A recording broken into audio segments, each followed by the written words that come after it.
नमस्कार दोस्तों, स्वागत है आपका अपने परिवार लर्निंग विद स्टडी प्लेटफॉर्म पर।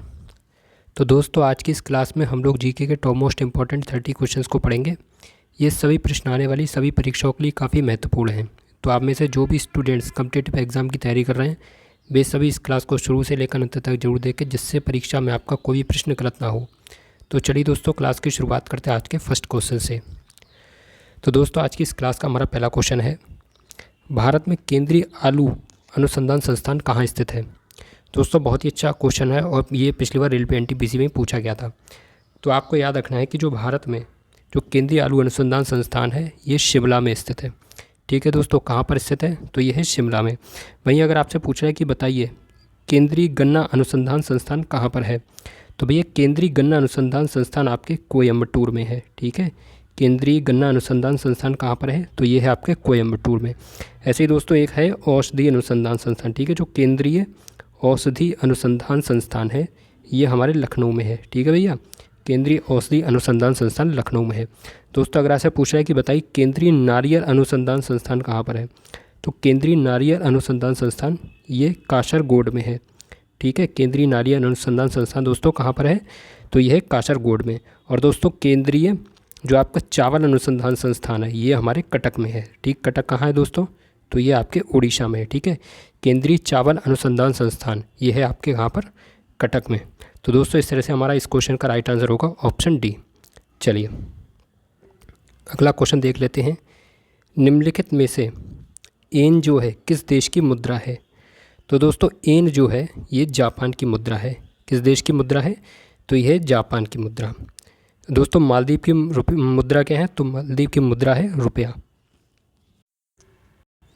और दोस्तों, अगर आपसे पूछे कि बताइए चीन की मुद्रा क्या है, तो चीन की मुद्रा है चीनी युआन। ठीक है, चीनी युआन, और इसी को हम बोलते हैं रेन मिनबी।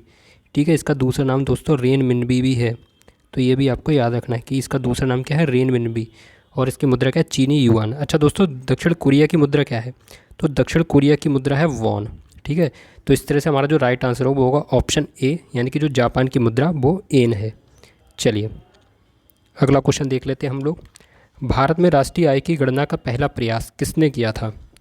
दोस्तों, बहुत ही अच्छा क्वेश्चन है। बताइए कि भारत में जो राष्ट्रीय आय की गणना का पहला प्रयास है किसके द्वारा किया गया था?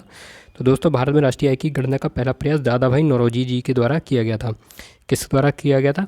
दादा भाई नौरोजी के द्वारा। अगला क्वेश्चन देखते हैं दोस्तों। दास वंश की स्थापना किसने की थी? बताइए दोस्तों, दास वंश की स्थापना किसने की थी? तो दोस्तों, इसका राइट आंसर हो जाएगा ऑप्शन ए, कुतुबुद्दीन ऐबक। ठीक है दोस्तों, जो दास वंश है इसकी स्थापना किसने की थी?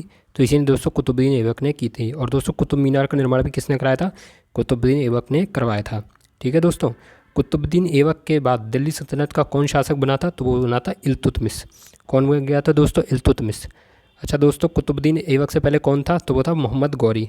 ठीक है, कुतुबुद्दीन ऐबक से पहले कौन था? मोहम्मद गौरी, और मोहम्मद गौरी के बाद में बन गया था कुतुबुद्दीन ऐबक। कुतुबुद्दीन ऐबक जो था ये मोहम्मद गौरी का गुलाम था। ठीक है, कुतुबुद्दीन ऐबक जो था ये मोहम्मद गौरी का गुलाम था, और इसकी मृत्यु दोस्तों चौगान खेलते समय हो गई थी। चलिए दोस्तों, अगला क्वेश्चन फिलहाल हम लोग देखते हैं। अंग्रेजों ने मैसूर के साथ कितने युद्ध लड़े थे? दोस्तों, वेरी वेरी इंपॉर्टेंट क्वेश्चन है और यहाँ से क्वेश्चन पूछा जाता है। तो पहली बात तो आप याद रखो कि अंग्रेजों ने है मैसूर के साथ में 4 युद्ध लड़े थे। ठीक है, अंग्रेजों ने मैसूर के साथ में कितने युद्ध लड़े थे? 4 युद्ध।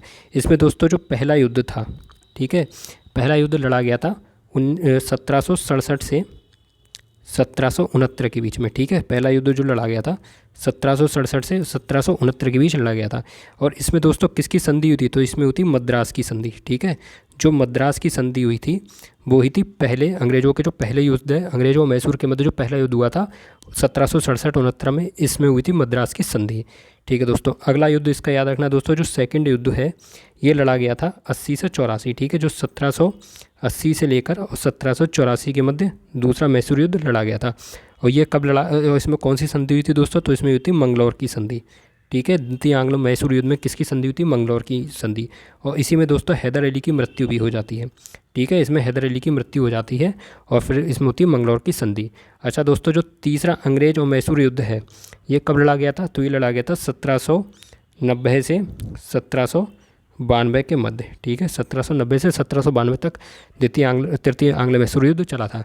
इसमें दोस्तों काय की संधि हुई थी? तो इसमें हुई थी श्रीरंगपट्टनम की संधि, ठीक है। श्रीरंगपट्टनम की संधि हुई थी तृतीय आंग्ल मैसूर युद्ध में, ठीक है दोस्तों। श्रीरंगपट्टनम की संधि हुई थी।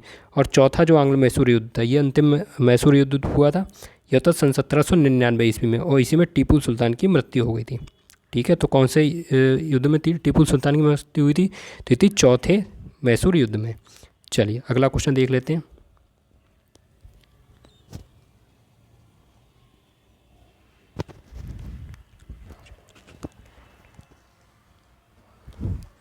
अगला क्वेश्चन हमारा दोस्तों, पाखाल वन्यजीव अभयारण्य कहाँ स्थित है? तो दोस्तों आपको राइट आंसर इसका याद रखना है। पाखाल वन्यजीव अभयारण्य ये वारंगल में स्थित है।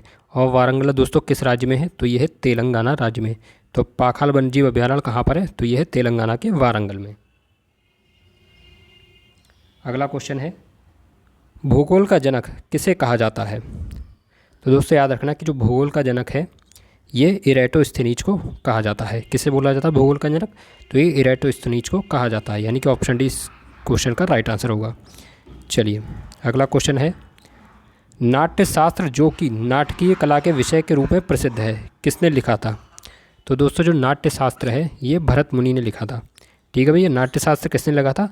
तो ये भरत मुनि ने लिखा था, यानी कि इस क्वेश्चन का राइट आंसर ऑप्शन सी होगा। चलिए अगला क्वेश्चन देख लेते हैं, भारत के किस राज्य में कोयले के सर्वाधिक भंडार हैं? तो दोस्तों आपको याद रखना है कि किस राज्य में कोयले के सर्वाधिक भंडार हैं? तो ये है झारखंड राज्य में, ठीक है। भारत के किस राज्य में कोयले के सर्वाधिक भंडार है? तो ये है झारखंड राज्य में। तो इस क्वेश्चन का राइट आंसर होगा ऑप्शन डी, बी। चलिए अगला क्वेश्चन देख लेते हैं भैया, अंतरिक्ष में जाने वाली प्रथम भारतीय मूल की प्रथम महिला कौन थी? तो दोस्तों जो अंतरिक्ष में जाने वाली भारतीय मूल की पहली महिला थी वो थी कल्पना चावला, ठीक है दोस्तों। कौन थी ये? तो ये थे कल्पना चावला। अच्छा दोस्तों दूसरी महिला कौन थी? तो ये थी सुनीता विलियम्स, जो अभी हाल ही में अंतरिक्ष में होकर आई हैं। और तीसरी दोस्तों कौन थी? तो इनका नाम बता सकते हो आप लोग? तीसरी थी दोस्तों श्रीश वंदला, ठीक है। कौन थी तीसरी दोस्तों? वो थी श्रीशा वंदला। तो ये भी आपको याद रखना है। चलिए अगला क्वेश्चन देख लेते हैं, the God of Small things नामक उपन्यास किसने लिखा है? तो दोस्तों आपको याद रखना है कि जो the God of Small things नामक उपन्यास है ये किसने लिखा है? तो ये लिखा है अरुंधति राय ने, ठीक है। किसने लिखा भैया? तो ये लिखा है अरुंधति राय ने। और इस उपन्यास के लिए इनको 1997 में, कब? 1997 में बुकर पुरस्कार दिया गया था, ठीक है। तो वह कौन सा उपन्यास है जिसके लिए अरुंधति राय को बुकर पुरस्कार मिला है? तो वो है the God of Small things. कब मिला था? 1997 में। दोस्तों जो हाफ गर्लफ्रेंड है वो किसकी रचना है? हाफ गर्लफ्रेंड तो यह है चेतन भगत की, ठीक है। जो हाफ गर्लफ्रेंड है, हाफ गर्लफ्रेंड किसकी रचना है दोस्तों? तो यह है चेतन भगत की। और दोस्तों मिडनाइट चिल्ड्रन किसकी है? Midnight children, midnight children. तो मिडनाइट चिल्ड्रन जो है ये है सलमान रुश्दी की, ठीक है दोस्तों। मिडनाइट चिल्ड्रन किसकी है? सलमान रुश्दी की। एक है दोस्तों द सैटेनिक वर्सेज की, ठीक है। क्या है? The satanic versus. मैं फिर से लिख देता हूँ, एक मिनट दोस्तों फिर से लिख देते भैया, the satanic versus, the satanic versus. ये किसकी पुस्तक है? तो ये भी सलमान रुश्दी की है। फिलहाल इस क्वेश्चन का राइट आंसर होगा Arundhati Roy. The God of Small Things किसकी है? तो वो है अरुंधति राय की। चलिए अगला क्वेश्चन हम लोग देख लेते हैं,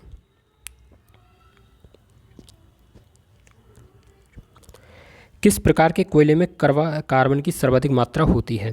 तो दोस्तों वह कार्बन कोयले की वह मतलब कौन सा जो कोयला है जिसमें कार्बन सबसे अधिक मात्रा में पाया जाता है? तो वह है आपका एंथ्रेसाइट, ठीक है दोस्तों। इसमें लगभग 80 से लेकर 85% कार्बन होता है। कितना? 80 से लेकर 85%। ये सबसे उच्च कोटि का कोयला होता है। चलिए अगला क्वेश्चन हम लोग देख लेते हैं,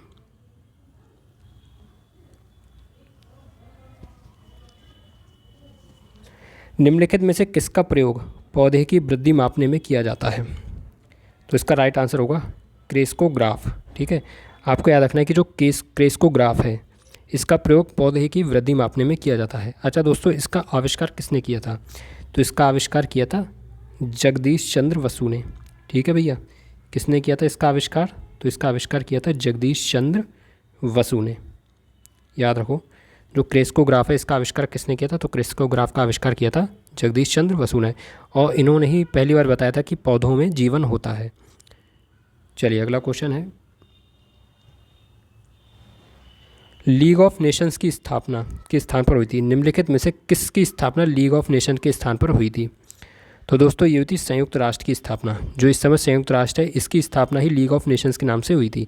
जो लीग ऑफ नेशंस था ये पहला संगठन है, इसके बाद ही लीग ऑफ नेशंस संयुक्त राष्ट्र की स्थापना हुई थी। अच्छा, इसकी स्थापना कब हुई थी भैया? तो इसकी स्थापना हुई थी 24 अक्टूबर 1945 को। ठीक है, इसका पुराना नाम ही तो था लीग ऑफ नेशंस, और बाद में इसकी स्थापना होती 24 अक्टूबर 1945 को, फिर इसका नाम पड़ जाता है संयुक्त राष्ट्र। चलिए अगला क्वेश्चन देख लेते हैं।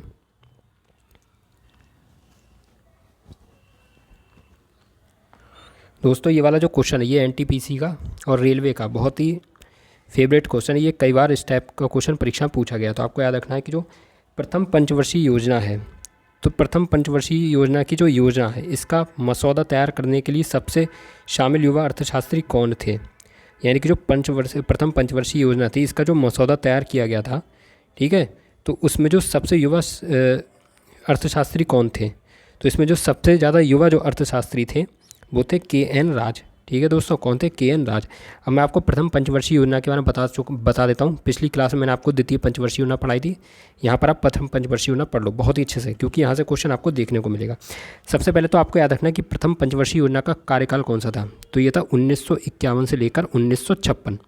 ठीक है, इसका जो टाइम पीरियड कितना था? तो वो था 1951 से लेकर 1956। अच्छा, इसमें पूछ रहा है कि बताइए प्रथम पंचवर्षीय योजना किस मॉडल पर आधारित थी? बहुत ही इंपॉर्टेंट है भैया। प्रथम पंचवर्षीय योजना जो थी वो हेराल्ड डोमर मॉडल पर आधारित थी। ठीक है, प्रथम पंचवर्षीय योजना किस मॉडल पर आधारित थी? तो ये थी हेराल्ड डोमर मॉडल पर आधारित। ठीक है, किस मॉडल पर? हेराल्ड डोमर मॉडल पर आधारित। इसमें किसको प्राथमिकता दी गई? तो इसमें भैया कृषि को प्राथमिकता दी गई थी। ठीक है, प्रथम पंचवर्षीय योजना में कृषि को प्राथमिकता दी गई थी।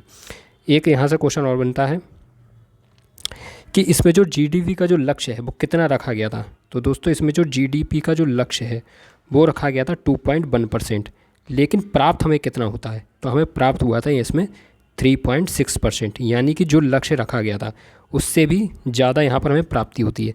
ठीक है, जीडीपी का वार्षिक लक्ष्य क्या था? 2.1%, और प्राप्त कितना हुआ था? 3.6%। तो ये कुछ इंपॉर्टेंट पॉइंट है। एक दो पॉइंट यहाँ से और पूछे जाते हैं कि जो प्रथम पंचवर्षीय योजना थी इसमें कौन कौन सी नदी घाटी परियोजना शुरू की गई थी? तो एक है इसमें आपकी भाखड़ा नागल परियोजना। ठीक है, भाखड़ा नागल परियोजना, भाखड़ा नागल परियोजना ये भी प्रथम पंचवर्षीय योजना के दौरान शुरू की गई थी, भाखड़ा नागल परियोजना। ठीक है, एक आपकी की गई थी दामोदर नदी घाटी परियोजना। ठीक है, यह दामोदर फिर से मैं लिख देता हूँ, देखो भाखड़ा नागल परियोजना, आप भी लिख लो या स्क्रीनशॉट ले लो, सबसे अच्छा है। भाखड़ा नागल परियोजना,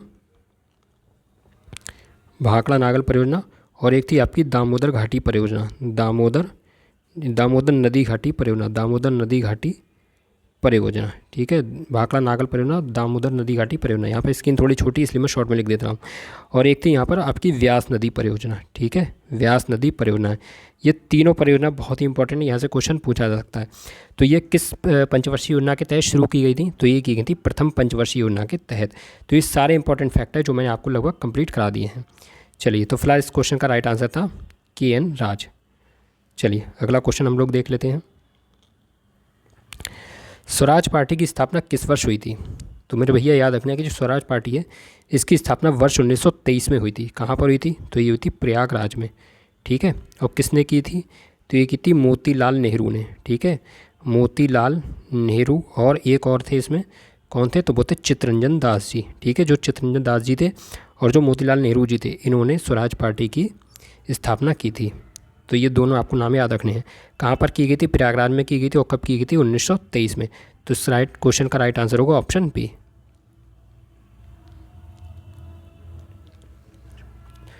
अगला क्वेश्चन है दोस्तों, विक्रम साराभाई अंतरिक्ष केंद्र कहाँ स्थित है? तो भाई आपको याद रखना है कि जो विक्रम साराभाई अंतरिक्ष केंद्र है ये केरल के तिरुवनंतपुरम में स्थित है। ठीक है भैया, कहाँ पर स्थित है? तो यह केरल के तिरुवनंतपुरम में, और राइट आंसर होगा ऑप्शन डी। चलिए अगला क्वेश्चन ये देख लेते हैं। उत्तराखंड के कुमाऊं क्षेत्र में तलवार के साथ किए जाने वाले लोकप्रिय नृत्य को क्या कहा जाता है? तो आपको याद रखना है कि जो उत्तराखंड के कुमाऊं क्षेत्र में जो तलवार के साथ किया जाता है लोक नृत्य, उसका नाम क्या है? तो इसका नाम है छोलिया। ठीक है, कौन सा दोस्तों नृत्य किया जाता है? छोलिया। अच्छा, उत्तराखंड के एक दो मैं आपको नृत्य बता देता हूँ। अगर आपसे पूछा कि बताइए भोटिया नृत्य कहाँ पर किया जाता है? भोटिया नृत्य, तो भोटिया नृत्य भी आपका उत्तराखंड में होता है। ठीक है, छोलिया हो गया, भोटिया हो गया। ठीक है, ऐसे ही एक है पांडव नृत्य। ठीक है, पांडव नृत्य, पांडव नृत्य भी आपका उत्तराखंड में होता है। और अगर आपसे पूछ लीजिए कि बताइए झोड़ा नृत्य कहाँ पर है, झोड़ा नृत्य कहाँ पर किया जाता है, तो राइट आंसर होगा उत्तराखंड। तो ये जो 2-3 नृत्य हैं ये आपको याद रखने हैं। चलिए अगला क्वेश्चन देखते हैं दोस्तों। नेक्स्ट क्वेश्चन हमारा, गुरु केलुचरण महापात्र वार्षिक पुरस्कार किस राज्य के द्वारा दिया जाता है? बहुत ही अच्छा क्वेश्चन है, एसएससी में पूछा गया और इस टाइप के क्वेश्चन रेलवे में भी पूछे जाते हैं।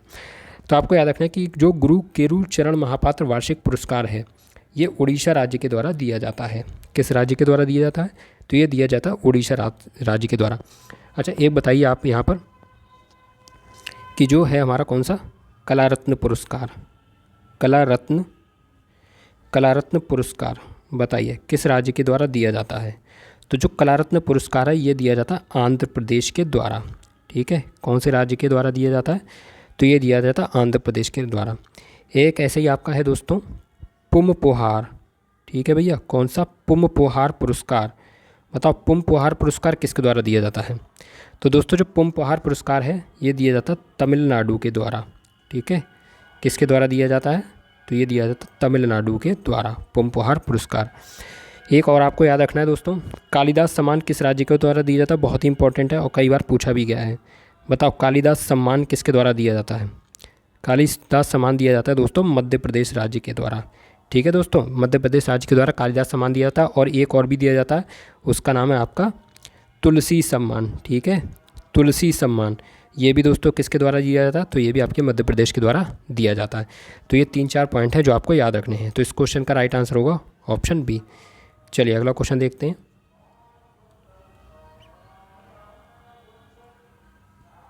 चलिए दोस्तों अगला क्वेश्चन है, भारत में गज़ल गाने की परंपरा किसके द्वारा शुरू की गई थी? तो दोस्तों इस क्वेश्चन का जो राइट आंसर होगा वो होगा अमीर खुसरो। ठीक है, भारत में जो गज़ल गाने की परंपरा है वो अमीर खुसरो के द्वारा शुरू की गई थी। दोस्तों इनके गुरु का नाम क्या था? तो इनके गुरु का नाम था निजामुद्दीन औलिया। ठीक है, गुरु का क्या नाम था? तो गुरु का नाम था निजामुद्दीन औलिया। ठीक है, इनके गुरु का नाम था निजामुद्दीन औलिया। एक इनकी रचना जो कि बहुत ही इंपॉर्टेंट है, खैजान उल फुतूह, किसकी है दोस्तों? ये अमीर खुसरो की है। ठीक है, खैजान उल फुतूह, खैजान उल फुतूह, ये अमीर खुसरो की रचना। और इन्हीं दोस्तों तूतिए हिंद के नाम से भी जाना जाता है।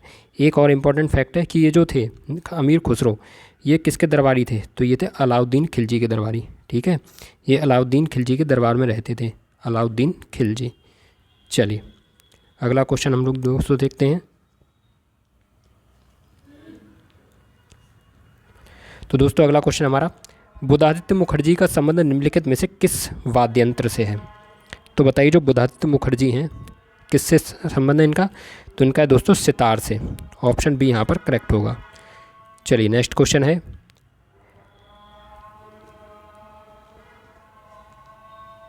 हैहक नृत्य निम्नलिखित में से किस राज्य में से संबंधित है? बताइए दोस्तों जो हैहक नृत्य है किस राज्य से संबंधित है? तो मैं आपको बता देता हूँ दोस्तों कि जो हैहक नृत्य है ये हमारे त्रिपुरा राज्य से है। कौन से संबंधित है? किस राज्य से? त्रिपुरा राज्य से। दोस्तों अगर आपसे पूछा कि बताइए गरिया नृत्य किससे संबंधित है? ठीक है, गरिया नृत्य, तो गरिया नृत्य भी हमारा त्रिपुरा से संबंधित है। ठीक है, गरिया नृत्य किससे संबंधित है? त्रिपुरा से संबंधित है। दोस्तों एक है आपका लेबांग बूमनी। ठीक है, लेबांग बूमनी नृत्य किससे संबंधित है? ये भी त्रिपुरा राज्य से है। विजू नृत्य किससे संबंधित है भैया?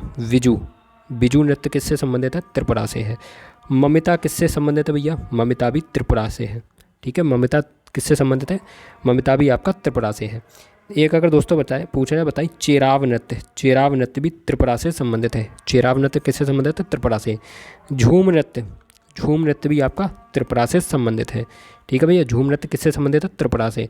और एक है आपका कौन सा? होजागिरी नृत्य। मैं आपको लगभग सारे इंपॉर्टेंट नृत्य बता दे रहा हूँ जहाँ से क्वेश्चन पूछे गए हैं। होजागिरी नृत्य किससे संबंधित है? तो ये भी आपके त्रिपुरा से संबंधित है। कौन कौन से होगा? गरिया हो गया, लेवांग बूमनी हो गया, विजू हो गया, ममिता है, चिराव है, झूम है, होजागिरी और आपका हाय हैक है। ये किससे संबंधित है? ये सभी त्रिपुरा से संबंधित हैं। बहुत ही इंपॉर्टेंट है, इन्हें नोट कर लेना। चलिए अगला क्वेश्चन देखते हैं।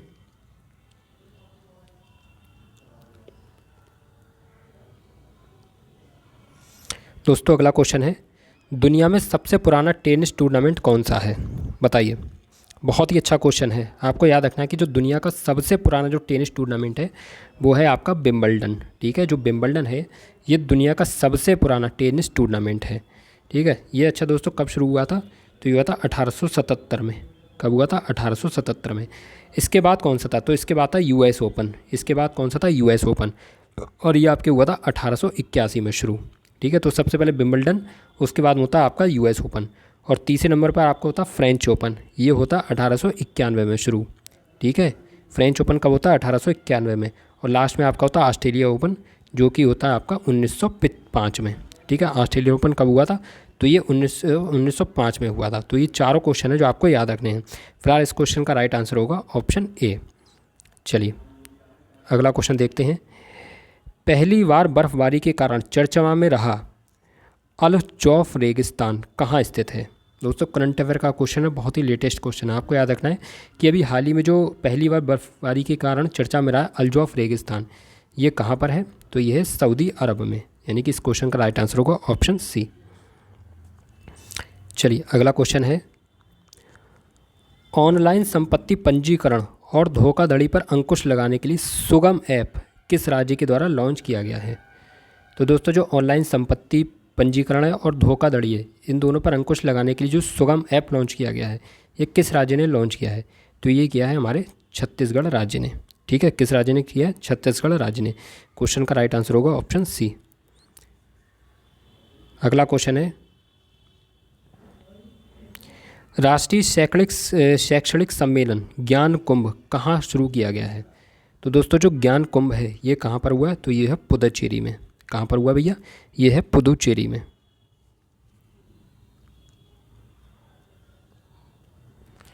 नेक्स्ट क्वेश्चन है, संयुक्त सैन्य अभ्यास हरेमो शक्ति का संबंध किन देशों से है? तो दोस्तों ये जो हरेमो शक्ति है इसका संबंध किससे है? तो इसका संबंध है भारत और मलेशिया से। तो क्वेश्चन का राइट आंसर होगा ऑप्शन डी। चलिए अगला क्वेश्चन है हमारा, बहुत ही इंपॉर्टेंट क्वेश्चन है, घर घर सोलर योजना किस राज्य की योजना है? तो आपको याद रखना है दोस्तों, जो घर घर सोलर योजना है ये हमारे उत्तर प्रदेश राज्य की योजना है। ठीक है, घर घर सोलर योजना किस राज्य की योजना है? तो ये उत्तर प्रदेश राज्य की योजना है। दोस्तों गवाह सुरक्षा योजना किस राज्य की योजना है? मैंने आपको बताया था पिछली 2-3 क्लासों में, लगातार बता रहा हूँ कि बताइए गवाह सुरक्षा योजना किस राज्य की योजना है? तो जो गवाह सुरक्षा योजना है ये है असम राज्य की। मैं आपको सारी योजना ऐसे लिख के याद करा दूंगा। गवाह सुरक्षा योजना किस राज्य की योजना है? तो वो है असम राज्य की। तो दोस्तों आज की हमारी क्लास कंप्लीट हो गई है। अगर आपको हमारी क्लास पसंद आई हो तो प्लीज़ दोस्तों क्लास को लाइक करके चैनल को सब्सक्राइब जरूर करें। साथ ही दोस्तों कमेंट बॉक्स में भी ये जरूर बताएं कि क्लास आपको कैसी लगी है। और दोस्तों अगर आप इसी तरह की क्लास और भी पाना चाहते हो तो प्लीज़ हमारे चैनल को सब्सक्राइब करके बेल आइकन को जरूर प्रेस कर लें। तो दोस्तों आज के लिए बस इतना ही, मिलते हैं नेक्स्ट क्लास में। तब तक के लिए नमस्कार, जय हिंद, वंदे मातरम।